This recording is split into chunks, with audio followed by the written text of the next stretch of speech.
sasakyan na luxury vehicles na inamin naman po ng mga may-ari na may mga luxury vehicle sila.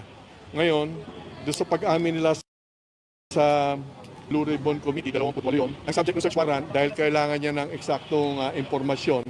12 yung subject ng search warrant, subalit ang hinahanap natin ay 28 at doon sa social media post, doon sa kanila mismong ibinigay dating istorya, 4 na po yun. Ano? So hahanapin natin kung ilan talaga yan. At minimum, 28 yung sinabi sa Blue Ribbon Committee doon sa hearing na ginagawa ni Senador Marcoleta. Sumusuporta tayo dyan at utos din ng ating Pangulong Bongbong Marcos na pag-igihin namin na tingnan lahat ng mga na-involved doon sa nangyayaring alleged